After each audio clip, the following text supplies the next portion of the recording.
নমস্কার দেবী এবং সজ্জনগণ। ভারত এবং পাকিস্তানের যুদ্ধের বিরাম লেগেছে। এটা একটা সুখের খবর। ভারত এবং পাকিস্তানের মধ্যে যে যুদ্ধ শুরু হয়েছিল সেই যুদ্ধটা দেখে আমরা অনেক লাফালাফি করেছি। এই উপমহাদেশের বিভিন্ন চ্যানেল বহু ফেক খবর সোশ্যাল মিডিয়ার মাধ্যমে ছড়িয়ে বা ঘন্টায় ৫টা করে ভিডিও যা তা করে বানিয়ে বাজারে ছেড়ে দিয়ে বহু টাকা কামিয়ে নিয়েছে। যেমন পুজোর সময় দেখবেন যত খারাপ জিনিস তাড়াহুড়ো করে বানিয়ে লোককে বিক্রি করে অল্প সময়ের মধ্যে কিছু টাকা কামিয়ে নেওয়া যায়। ইউটিউবও এই ৪-৫ দিনে খুব কামিয়ে নিল। এবার দেখা যাক ভারত এবং পাকিস্তানের মধ্যে যে যুদ্ধ সংঘটিত হলো তাতে কতটা লাভ বা ক্ষতি হলো, কার জয় বা পরাজয় হলো। এবার দেখা যাক কে কার অস্ত্র নিয়ে যুদ্ধ করেছে। অর্থাৎ ভারত এবং পাকিস্তান বিশ্বের কোন কোন দেশের অস্ত্র নিয়ে যুদ্ধ করেছে এবং সেই অস্ত্র কতটা কার্যকর ভূমিকা গ্রহণ করেছে এবং সেই অস্ত্রের বিক্রেতারা এর থেকে কতটা ফায়দা তোলার চেষ্টা করছে। ওই যে বললাম না, যুদ্ধে কাহারও পৌষ মাস কাহারও সর্বনাশ। অর্থাৎ যারা যুদ্ধ করে তারা মরে, যারা তাদের পিছন থেকে দাঁড়িয়ে যুদ্ধে উৎসাহ দেয় বা সামগ্রী প্রদান করে তারা ফুলে ফেঁপে বাড়ে। আমি কখনোই বলছি না যে এই যুদ্ধটার প্রয়োজন ছিল না, অবশ্যই ছিল, এবং শুধু তাই না, এই যুদ্ধটার আগামী দিনেও প্রয়োজন আছে। আগে ভারতে বিভিন্ন জায়গায় উগ্রপন্থী বা সন্ত্রাসী হামলার ফলে পরবর্তী ক্ষেত্রে ভারত কেবলমাত্র প্রতিক্রিয়া জানাতো, নিন্দা করত, ইউএন বা রাষ্ট্রসংঘে জানাতো বা ছোটখাটো কিছু গোলাগুলি চলতো। কিন্তু এইবার ভারত প্রমাণ করলো যে উগ্রপন্থী হানা হলেই যুদ্ধ করা হবে। সুতরাং যারা উগ্রপন্থী বা সন্ত্রাসবাদী বা জিহাদিদের সমর্থন দেবে তাদের কপালেও কষ্ট আছে, এটা বুঝিয়ে দেওয়ার জন্য এই যুদ্ধের দরকার ছিল। এবং আগামী দিনেও জিহাদি আক্রমণ ঘটলে বা সন্ত্রাসী আক্রমণ ঘটলে তার বিরুদ্ধে যুদ্ধ করা হবে, সেই ভয়টাও তার মনের মধ্যে ঢুকিয়ে দেওয়া হলো। দেখুন, যুদ্ধের পরে ভারত এবং পাকিস্তান উভয় দেশই দাবি করেছে তারা যুদ্ধে জয়লাভ করেছে। এবারে একেবারে নিরপেক্ষভাবে দেখুন তো কি হয়। আমরা কিন্তু 99% প্রোপাগেন্ডা বা মিথ্যা খবর শুনেছি টিভি বা সোশ্যাল মিডিয়ার মাধ্যমে, এবং এমনকি পাকিস্তানও যা দাবি করেছে তার মধ্যেও 99% মিথ্যা। ইন্ডিয়াও যা দাবি করেছে তার মধ্যেও 99% মিথ্যাই হতে পারে, নিশ্চয়ই মিথ্যা, কারণ যুদ্ধের একটা অঙ্গ হচ্ছে প্রোপাগেন্ডা। কিন্তু তার মধ্যেও দেখুন, সত্যি কথা বলে আমি চেষ্টা করছি যে দেখুন তো জয়লাভ কারা করেছে এবং যুদ্ধটা ঠিক কী হয়েছে। আপনি নিজের বুদ্ধিতেই একটু বিচার করে কমেন্টে লিখুন। পাকিস্তান যুদ্ধ করেছে তার বৃহৎ পরাশক্তি চীন এবং তুর্কির সহায়তায়, এবং এই যুদ্ধের সমস্ত খরচ বহন করেছে চীন তার নিজের স্বার্থের জন্য। যদিও এটা আমার একান্তই ব্যক্তিগত চিন্তা, চীন ভারতের একটা পরম শত্রু। সে নিজের অস্ত্রগুলো যাচাই করবার জন্য, নিজের অস্ত্র ক্ষমতাকে পরখ করবার জন্য এবং ভারতের ধ্বংস ত্বরান্বিত করবার জন্য, ভারতের শক্তিকে পরখ করবার জন্য, ভারতের অর্থনীতিকে দুর্বল করে দেওয়ার জন্য সে অন্যকে দিয়ে বা ভিখারিকে দিয়ে যুদ্ধ করাবে না। ভিখারিকে পয়সা দিলেই সে যুদ্ধ করবে। পাকিস্তানের তো ধ্বংস হওয়ার কিছু নেই, পুরো পাকিস্তানই ধ্বংস হয়ে গেছে। ভারতকে ধ্বংস করতে হবে পাকিস্তানকে অল্প পয়সা দিয়েই। শুধু তাই না, যুদ্ধের যে টেকনিক্যাল দিক আছে, যেমন জিপিআরএস বা উপগ্রহর মাধ্যমে যে যে দিকগুলো আছে সেগুলো পুরো চীন তাদের সমর্থন দিয়েছে এবং তাদেরকে সাপোর্ট করেছে, এবং তাদেরকে উপগ্রহর চিত্র দেখিয়ে বলেছে ভারতীয় সেনার পজিশন কোথায় আছে। এবং তুর্কি তাদের যতটা সম্ভব বিনা পয়সায় যত সম্ভব তাদেরকে ড্রোন সাপ্লাই দিয়েছে। অর্থাৎ পাকিস্তান যুদ্ধটা করেছে প্রায় বিনা পয়সায় এবং তার বন্ধুদের সহায়তায়, এবং তার একটি বন্ধু আজকের দিনে একটি বৃহৎ শক্তি। ভারতীয় বাহিনী যুদ্ধ করেছে রাশিয়ান অস্ত্র নিয়ে, ইসরায়েলি ড্রোন নিয়ে, এবং সিংহভাগ নিজের তৈরি ক্ষেপণাস্ত্র এবং কিছু রাফাইল অর্থাৎ ফ্রান্সের তৈরি বিমান নিয়ে। এবার আসুন প্রথম দিনের যুদ্ধে, যেদিন ভারত পাকিস্তানের জঙ্গি ঘাঁটিগুলো আক্রমণ করেছিল। ভারত মোট 9টি জঙ্গি ঘাঁটিতে আক্রমণ করেছিল এবং 9টি জঙ্গি ঘাঁটিতে আক্রমণই ভারতের সফল অভিযান হয়েছিল। ভারত নিজের সীমানার মধ্যে থেকে প্রায় 100 বা 150 কিলোমিটার দূরে মারার ক্ষেপণাস্ত্র দিয়ে, আকাশ থেকে আঘাত হানার ক্ষেপণাস্ত্র দিয়ে পাকিস্তানের 9টি জঙ্গি ঘাঁটি বা জঙ্গি প্রশিক্ষণ কেন্দ্র ধ্বংস করে দিয়েছিল। এতে ভারত 100% সফল হয়েছিল। পাকিস্তান বিমান বাহিনীও প্রস্তুত ছিল এবং হয়তো আমাদের কিছু প্ল্যানিংয়েও ভুল ছিল। যাই হোক, পাকিস্তানের বিমান বাহিনীও তার অভ্যন্তরের অর্থাৎ সীমানার ভিতর থেকে বিমান ধ্বংসকারী মিসাইল ছুড়ে ভারতের 2টো বিমানকে ধ্বংস করেছিল। শোনা যাচ্ছে একটি রাফায়েল বিমান এবং একটি মিগ-29 বিমান। আমাদের এই ধ্বংসকৃত বিমান দুটির পাইলট অক্ষত অবস্থায় ফিরে আসতে পেরেছে। দেখুন, আমি বললে তো এটা মানাবে না। বিদেশি বিশেষজ্ঞরা যা বলছে সেটা আপনাকে মানতে হবে। আমেরিকান সমর বিশেষজ্ঞ জন স্পেন্সার, যিনি আমেরিকান সৈন্য বিভাগে চাকরি করেছেন এবং আমেরিকার সৈন্য বিশেষজ্ঞ এবং যুদ্ধ পরামর্শদাতা আমেরিকান সৈন্য বিভাগে, তিনি বলছেন 4 দিনের মধ্যে ভারত তার সুন্দর যুদ্ধ কৌশল দ্বারা প্রায় জিতকে হাসিল করে নিয়েছে এবং এই অপারেশন সিন্দুর তার উদ্দেশ্যই কেবলমাত্র পূর্ণ করেনি, তার থেকে অনেক দূর পর্যন্ত এগিয়ে গিয়েছে। এটা বিবিসিকে দেয়া সাক্ষাৎকারে উনি বলেছেন। ভারত প্রথমে 9টি জায়গায় পাকিস্তানের অভ্যন্তরে 100 কিলোমিটার দূরে যখন হানা করেছিল মিসাইল দিয়ে, তখন পাকিস্তানের বিমান বাহিনীও সক্রিয় ছিল, পাকিস্তানের সেনাবাহিনীও সক্রিয় ছিল, কিন্তু পাকিস্তানের সেনাবাহিনী একটি মিসাইল আক্রমণকেও আটকাতে পারেনি। অর্থাৎ ভারত মিসাইল আক্রমণের ক্ষেত্রে 100% সাকসেস। পাকিস্তান দুটি বিমানকে, আমাদের বিমানকে ধ্বংস করতে পেরেছে।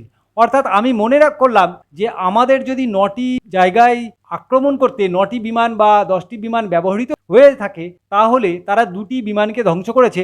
অর্থাৎ সেক্ষেত্রেও ভারত 70% নিশ্চিতভাবে সাকসেস। বাদবাকি বিমানগুলো ফিরে এসেছে। আমাদের অক্ষত অবস্থায় সকল পাইলট ফিরে এসেছে। বিমান ধ্বংস হলেও আমাদের পাইলটরা মরেনি এবং আমাদের বিমান বাহিনীর বছরে প্রায় গড়ে 2টি করে বিমান প্রশিক্ষণ বা এমনি সাধারণ প্র্যাকটিসের সময় ভেঙে পড়ে। তার মধ্যে সুখোই বিমান আছে, তার মধ্যে মিগ 29ও আছে। হ্যাঁ, হয়তো রাফাল প্রথম এসছে, এইবার রাফায়েলও ভেঙে পড়লো, কিন্তু দুটো বিমান পাখির ধাক্কাতেও ভেঙে পড়তে পারে। দুটো বিমান ভাঙতেই পারে। কিন্তু এটাও ঠিক যে আমরা যে বিমানগুলো ব্যবহার করছি, আমরা যদি চীনের সঙ্গে যুদ্ধ করি বা পাকিস্তানের সঙ্গে যুদ্ধ করি, আমাদের সক্ষমতা কতটা সেটাও আমাদের যাচাই করবার প্রয়োজন আছে। তার জন্য আমাদের একটা দুটো বিমান ভাঙতেই পারে, কিন্তু আমাদের পাইলট অক্ষত অবস্থায় ফিরে এসছে, বিমান আবার আসবে, তো স্বাভাবিক কথা। অর্থাৎ টোটাল এই যে প্রথম দিনের আক্রমণটা হলো, তাতে আমরা গড়পড়তা 95% সফল। কারণ আমরা 10টা বা 9টা মিসাইল পাকিস্তানের উপর সফলভাবে ফেলতে পেরেছি। পাকিস্তানি সেনাবাহিনী সেই মিসাইল আটকাতে পারেনি। আমাদের বিমান বেশিরভাগই ফিরে এসছে, 70% ফিরে এসছে। তাহলে দুটো মিলিয়ে আমরা 95% সফল হলাম এবং পাকিস্তান 5 বা 10% সফল হলো। স্যাটেলাইট পিকচার দেখে নিউ ইয়র্ক টাইম এবং ওয়াশিংটন পোস্ট কিন্তু বলেছে যে ভারত পাকিস্তানের প্রায় 7টি বিমান ঘাঁটি গুঁড়িয়ে দিয়েছে। আমরা দ্বিতীয় ক্ষেত্রে পাকিস্তানের উপরে আমাদের নিজস্ব তৈরি মিসাইল ফেলেছিলাম, যে মিসাইলগুলো একটাও পাকিস্তান আটকাতে পারেনি, একটাও না। ফলস্বরূপ আমরা পাকিস্তানের 13টা বিমান বেস বা এয়ার বেস, অর্থাৎ যেখান থেকে মিলিটারি বিমান ওড়ে, সেটা নষ্ট করে দিয়েছিলাম 2 দিনে। আর 2 দিন যুদ্ধ চললে আমরা পাকিস্তানের প্রত্যেকটা বিমান বেস ধ্বংস করে দিতাম। অর্থাৎ বিমান উঠবারই জায়গা পেত না। প্রথম কথা, বিমান বাহিনী এখানেই সমাপ্তি হয়ে যেত। শুধু তাই না, পাকিস্তানের প্রত্যেকটা মিসাইল, পাকিস্তানের ফাতে মিসাইল বা অন্যান্য মিসাইল আমরা একটাও আমাদের দেশে পড়তে দিইনি। আর আমাদের একটা মিসাইলকেও পাকিস্তান আটকাতে পারেনি। প্রথম দিনই বিমান যুদ্ধের পরে দ্বিতীয় দিন থেকে বিমান যুদ্ধ বন্ধ হয়ে গেছিল, কিন্তু তারপরেই আমরা যে সকল ড্রোন পাকিস্তানে পাঠিয়েছিলাম, হেরব ড্রোন, হেরন ড্রোন, এগুলোকে আমরা 100% পাকিস্তানের উপর ফেলতে সমর্থ হয়েছিলাম। পাকিস্তান যে 2-4টে ভাঙা ড্রোন দেখাচ্ছে, সেগুলো ওইখানে গিয়েই টার্গেটে আঘাত করে ড্রোনটা ধ্বংস হয়ে যেত। এটাই স্বাভাবিক কথা। পাকিস্তান 99% ড্রোনকে আটকাতে পারেনি, 1% 2% আটকেছে। কিন্তু আমরা আমাদের আকাশ প্রতিরক্ষার দ্বারা প্রায় 99% পাকিস্তানি ড্রোনকে আটকে দিতে পেরেছি। তাহলে আপনি বলুন যে আমরা প্রথমে তো বিমান যুদ্ধে অবশ্যই আমরা 2টো বিমান হারিয়েছি, পাইলটকে হারাইনি। তারপর তাদের বিমান ওঠার জায়গাগুলো আমরা বন্ধ করে দিয়েছি। তারপরে আমরা যদি বিমান হানা চালাতাম, তাহলে পাকিস্তানের বিমান ওঠার জায়গা পেত না।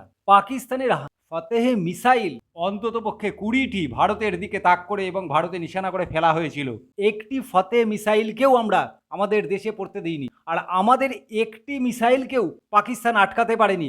তার প্রমাণস্বরূপ পাকিস্তানের 13টা এয়ারবেস সম্পূর্ণ ধ্বংস হয়ে গেছে এবং নিশ্চিতভাবে আমি জানি না কজন সেনা মরেছে। যারা সেই সেনা আখড়া বা ছাউনিতে ছিল বা এয়ারবেসে ছিল, তাদের সকলেরই হুড় প্রাপ্তি ঘটে গেছে। তাহলে আগামী দিনে প্রথমে তো পাকিস্তান এয়ারবেস থেকে বিমানই তুলতে পারতো না আর 2টো দিন যুদ্ধ হলে। তবুও যদি 2-4টে বিমান এদিক ওদিক থেকে উঠাতো, তাহলেও আমরা আমাদের S-400 বিমান বিধ্বংসী অস্ত্র দ্বারা বা ক্ষেপণাস্ত্র বিধ্বংসী অস্ত্র দ্বারা একটি পাকিস্তানের ক্ষেপণাস্ত্রকেও যদি আমরা দেশে না ফেলতে দিই, অর্থাৎ আমরা প্রতিহত করতে পারি, তাহলে ক্ষেপণাস্ত্রের তুলনায় অর্ধেক গতি বা 1/4 গতিতে চলা বিমানকে আমরা নিশ্চিতভাবে S-400 দিয়ে নিচে ফেলে দিতে পারতাম। যদিও আমরা ড্রোনগুলোকে অবশ্যই আমরা আকাশ প্রতিরক্ষা ব্যবস্থা বা আরও অন্যান্য প্রতিরক্ষা ব্যবস্থা দিয়ে নিচে ভূপাতিত করতে সমর্থ হয়েছি, তাহলে আপনি বলুন যুদ্ধটা যদি আরও 2 দিন বা 5 দিন গড়াতো, তাহলে পাকিস্তান কোথায় দাঁড়াতো? মানে আমার লিটারেলি গা হাত পা কাঁপছিল তখন নামে আমরা দেখছিলাম, তখন আসলে লিটারে হাত পা কাঁপতেছিল আর কি। রিশাদ বা নাহিদ রানা না, আমি দেখেছি Warner, Shaun Tait, Daryl Mitchell, তারা পর্যন্ত বলেছে যে তারা হয়তো আর পাকিস্তানে খেলতে যাবে না। বিদেশি যারা ক্রিকেটার ছিলেন তারা খুবই আতঙ্কে ছিলেন, ভয় ছিলেন। এবং আমরা যখন আসলে দুবাইতে ল্যান্ড করলাম তখন আসলে সবাই হাততালি দিয়েছিল আর কি, যে এটা রিলিফ যে আমরা আসলে দুবাইতে ফাইনালি ল্যান্ড করছি এবং এখন আলহামদুলিল্লাহ আমরা সেফ। পিএসএল খেলতে গিয়েছিলেন নাহিদ রানা এবং রিশাদ হোসেন, এবং তাদের খবরগুলো কভার করার জন্য গিয়েছিলেন দুজন সহকর্মী, মারুফ প্রত্যয় এবং তাশফিক পলক। প্রত্যয়, প্রথমেই জানতে চাই পেছনে হজরত শাহজালাল আন্তর্জাতিক বিমানবন্দর, এবং আপনারা যেই বিমানবন্দর থেকে ফ্লাই করেছিলেন, ফ্লাই করার 20 মিনিটের মধ্যে আমরা শুনেছি একটা মিসাইল পড়েছিল সেই জায়গাটাতে। কতটা ছিল, মানে কেমন ছিল জার্নিটা? আমরা আসলে জানতাম না যে মিসাইলটা পড়েছে। আসলে আমরা প্রথমে ইসলামাবাদ থেকে যাই হচ্ছে মুলতানে, যখন মিসাইলটা পড়েছে তখনই আসলে আমরা মুলতানে ছিলাম, তখন আমরা জানতাম না। মজার, বিদেশি যারা ক্রিকেটার ছিলেন তারা খুবই আতঙ্কে ছিলেন, ভয় ছিলেন। এবং আমরা যখন আসলে দুবাইতে ল্যান্ড করলাম তখন আসলে সবাই হাততালি দিয়েছিল আর কি, যে এটা রিলিফ যে আমরা আসলে দুবাইতে ফাইনালি ল্যান্ড করছি এবং এখন আলহামদুলিল্লাহ আমরা সেফ। একটু পলকের কাছে যেতে চাই। পলক, কেমন স্বস্তিদায়ক কিনা এই যে পাকিস্তান থেকে ফেরাটা, দেশের মাটিতে পা রাখা? হ্যাঁ, স্বস্তিদায়ক। যখন আমরা আসলে দুবাইতে নেমে জানলাম যে আমরা ফ্লাই করার 20 মিনিট পরেই ওখানে একটা মিসাইল হামলা হয়েছে, তারপর আমাদের মনে হয়েছে যে আমরা, মানে তখন আমাদের মনে হয়েছে যে স্বস্তির ফিলিংসটা কীরকম হতে পারে, তখন আমরা ফিল করি। মানে আমার লিটারেলি গা হাত পা কাঁপছিল। এবং আরেকটা ব্যাপার যেটা আমার কাছে ব্যক্তিগতভাবে মনে হয়েছে, আমরা একটা বিমান ঘাঁটি থেকে প্রথমে ফ্লাই করেছিলাম, এরপরে মুলতান গিয়েছিলাম। মুলতানে কিন্তু ওই মুলতানে যে বিমান ঘাঁটি সেখানেও কিন্তু হামলা হয়েছে। তো যদি ওই বিমান ঘাঁটিতে আমাদের প্লেনটা ল্যান্ড করতো মুলতানের বিদেশি ক্রিকেটারদের নিতে, তাহলে ইউনেভার নো, যে কোনো কিছু ঘটে যেতে পারতো। কিন্তু ভাগ্যিস মুলতানের বিমানবন্দরে তারা আসলে ল্যান্ড করে এবং মুলতানের ক্রিকেটারদের সেখান থেকে নেয়, নিয়ে 2টার সময়, আমার এক্স্যাক্ট মনে আছে, 2টার সময় তারা ফ্লাই করে। এবং তার 20 মিনিট পরই মুলতানের যে বিমান ঘাঁটি, বিমানবন্দরের পাশেই, খুব বেশি দূরে নয়, সেখানে ওই মিসাইল হামলাটা করে ভারত। আমরা যখন আসার পরে যখন যে ধরনের হামলাগুলো হয়েছে, আমার মনে হয় যে আমরা বিসিবি যদি আমাদেরকে এভাবে সহায়তা না করে দেশে না নিয়ে আসতো, তাহলে হয়তো বা আমাদের ওখানে পরিস্থিতি আরও খারাপ হয়ে যেত। ক্রিকেটারদের সাথে একই সাথে এসেছেন, এবং ওই রিশাদ কিংবা নাহিদ রানার সাথে কথা হয়েছে কিনা পিএসএল খেলতে বা পাকিস্তানে যাওয়ার সময় টেনশন কাজ করবে কিনা? অবশ্যই, মানে শুধু রিশাদ বা নাহিদ রানা না, আমি দেখেছি ওয়ার্নার, শন টেট, আমরা তো একই ফ্লাইটে ছিলাম, উইলিয়ামসন, ড্যারেল মিচেল, তারা পর্যন্ত বলেছে যে তারা হয়তো আর পাকিস্তানে খেলতে যাবে না। আপনি নিশ্চয়ই বুঝতে পারলেন, এরা বাংলাদেশি ক্রিকেটারদের সঙ্গে গিয়েছিল সাংবাদিক। পিসিএল, অর্থাৎ যেমন আমাদের এখানে আইপিএল হয়, ঠিক পাকিস্তানের পিসিএল, সেই রকম ক্রিকেটের কভারেজ করতে। তারা সত্যি কথাটা নিশ্চয়ই বলছে, ফিরে এসে প্রাণ হাতে করে ফিরে এসছে। প্রত্যেকটা বিমান ঘাঁটি, এয়ারবেস, বিমান ঘাঁটি মানে সৈন্য যেখানে থাকে, সেই জায়গাগুলো কীরকমভাবে গুঁড়িয়ে দেওয়া হয়েছে, সেটা নিশ্চয়ই আপনি এদের মুখ থেকে সত্যি কথাটা শুনলেন। না, এর মানে আমি কখনোই বলছি না যে ইন্ডিয়া যুদ্ধে জিতে গেছে বা পাকিস্তান যুদ্ধে হেরে গেছে। 50 ওভারের ক্রিকেট খেলার প্রথম বা দ্বিতীয় ওভার দেখে বলা যায় না যে কোনো দল জিতে যাবে অথবা হেরে যাবে, ব্যাপারটা এরকমই। কিন্তু এটা নিশ্চিত, উভয় দেশের কাছেই অত্যাধুনিক অস্ত্র ছিল এবং ভারতের অস্ত্রগুলো পাকিস্তানকে হারিয়ে দেওয়ার পক্ষে যথেষ্ট ছিল, সেটা প্রমাণ পাওয়া গিয়েছে। ভারতের ঝুলিতে যে অস্ত্রগুলো আছে সেগুলো পাকিস্তানকে ধ্বংস করার পক্ষে যথেষ্ট, এটার প্রমাণ পাওয়া গিয়েছে। তার মানে এই না যে পাকিস্তান একেবারেই কমজোরি, কারণ তারা এইবার এবং এর আগে অভিনন্দন বর্ধমান যখন বিমান নিয়ে গিয়েছিল, অর্থাৎ 2019 সালে, তখন তারা 2টো বিমান ধ্বংস করেছিল। এইবারও তারা আমাদের 2টি বিমান ধ্বংস করতে সমর্থ হয়েছে, কিন্তু আমরা পাকিস্তানের একটি বিমানও ধ্বংস করতে সমর্থ হয়নি ডগ ফাইটে। S-400 দিয়ে বা সুদর্শন চক্র নামক অস্ত্র দিয়ে আমরা নিশ্চিতভাবেই পাকিস্তানের 5টি বা 4টি বিমানকে ধ্বংস করেছি, এই দাবি করেছিলাম এবং করা সম্ভবও ছিল। পাকিস্তানের কোনো বিমান যদি আকাশে উঠতো, পাকিস্তানের সীমানার মধ্যে আমরা তাকে S-400 দিয়ে ফেলতে পারতাম।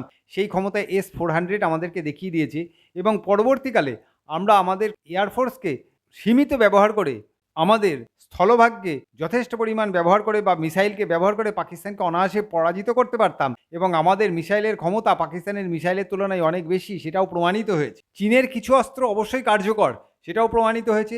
চীনের কম দামি অস্ত্রও অবশ্যই কার্যকর, সেটাও প্রমাণিত হয়েছে। কিন্তু তার মানে এই না চীন যেরকম দাবি করে তাদের সব কিছুই সুপিরিয়র, তা মোটেই না। তাদের 80% বা 90% অস্ত্র ভোঁতা, এটাও প্রমাণিত হয়েছে।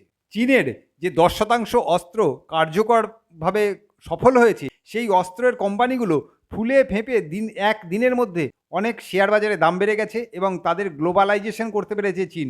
বিভিন্ন চ্যানেলের মাধ্যমে প্রচার করছে তাদের বিমান এবং তাদের বিমান বিধ্বংসী ক্ষেপণাস্ত্র ভীষণ কার্যকর, কিন্তু তারা একবারও প্রচার করছে না যে তাদের মিসাইলগুলো একেবারেই অকার্যকর। কিন্তু ভারত প্রমাণ করতে পেরেছে যে তারা যে মিসাইলগুলো বানিয়েছে সেগুলো চীনের থেকে অনেক উন্নত।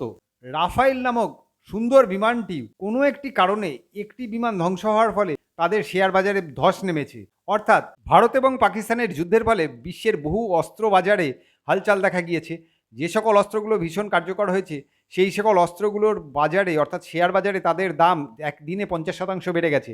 আবার যে সকল অস্ত্র কিছুটা অকার্যকর হয়েছে বা তাদেরকে প্রমাণিত করা গেছে যে তারা কিছুটা অকার্যকর, তাদের শেয়ার বাজারের দাম একদিনে ধস নেমেছে। বিশ্বের যে সকল অস্ত্র কোম্পানিগুলোর অস্ত্র এই যুদ্ধে ব্যবহার হয়েছে সেই অস্ত্র কোম্পানিগুলো মুখিয়ে ছিল তাদের অস্ত্রগুলো কতটা কার্যকর সেগুলো দেখবার জন্য। চীন তো বিভিন্ন চ্যানেল খুলে প্রচার করতে আরম্ভ করেছিল যে তাদের চেংদু কোম্পানির বিমান সারা বিশ্বে অন্যতম এবং কেন রাফাইলকে কেনা উচিত না ইত্যাদি। তেমনি রাফাইল কোম্পানিও চেষ্টা করেছিল যে তাদের বিমান যে খারাপ না সেটা প্রমাণ করবার জন্য এবং এর জন্য বিভিন্ন চ্যানেলকে তারা ব্যবহার করেছে।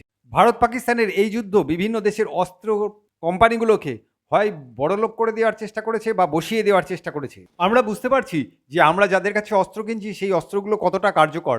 আমরা বুঝতে পেরেছি যুদ্ধের সময় বা বিপদের সময় আমাদের পাশে কোন বন্ধু আসবে এবং কে আমাদেরকে ছেড়ে চলে যাবে বা আমাদের অপোনেন্টের পক্ষে কে কে দাঁড়াবে, এগুলো আমাদের জানা খুব দরকার ছিল। যুদ্ধ প্রত্যেকটা দেশের ক্ষেত্রেই ভয়ঙ্কর, সুতরাং যুদ্ধ যখন বাঁধে তখন একটা দেশকে অবশ্যই যুদ্ধকে থামানোর জন্য চেষ্টা করতে হয়। আমেরিকা সেই কাজটাই করেছে, এই জন্য আমেরিকাকে ধন্যবাদ। আমেরিকা যে সারাদিন প্রচার করে যে তাদের অস্ত্রই সুপিরিয়র, চীন প্রচার করছে তাদের অস্ত্রগুলোই সুপিরিয়র, কিন্তু রাশিয়ার অস্ত্রও যে ভীষণ কার্যকর সেটা আবার প্রমাণিত হয়েছে।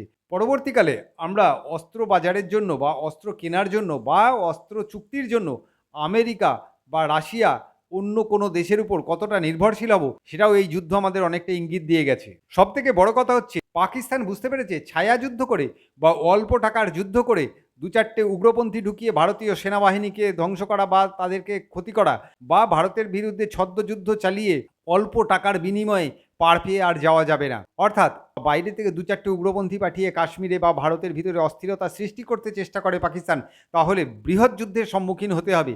অর্থাৎ আগামী দিনে তারা উগ্রপন্থীদের সাহায্য বা অস্ত্র দিয়ে ভারতের ভিতরে প্রবেশ করিয়ে দিয়ে ভারতের ক্ষতি করার চেষ্টা থেকে তারা এবার বিরত হবে। পাকিস্তান বুঝতে পেরেছে বা মোদি পাকিস্তানকে এটা বুঝিয়ে দিয়েছে যে যুদ্ধই কেবলমাত্র একমাত্র অস্ত্র নয়। অর্থাৎ সিন্ধু নদীর জল চুক্তি বন্ধ করে আমরা পাকিস্তানকে ভিখারি করে দিতে পারি, দুর্ভিক্ষ ডেকে আনতে পারি, সেটা 6 মাসের মধ্যে সম্ভব।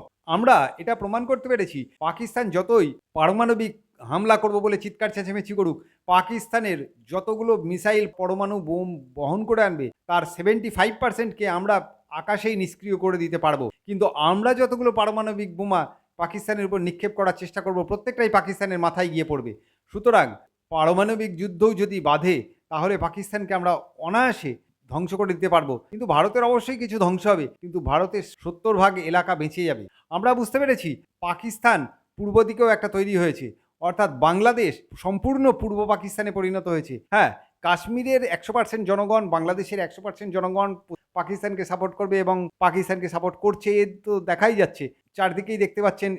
বাংলাদেশ তো দূরের কথা, ভারতের ভিতরেই পাকিস্তানকে সাপোর্ট করছে এবং ধরা পড়ছে, এগুলো তো দেখা যাচ্ছে। স্কুল মাস্টার থেকে আরম্ভ করে এটা 99%ই করে, এগুলোকেও চিহ্নিত করা গেছে।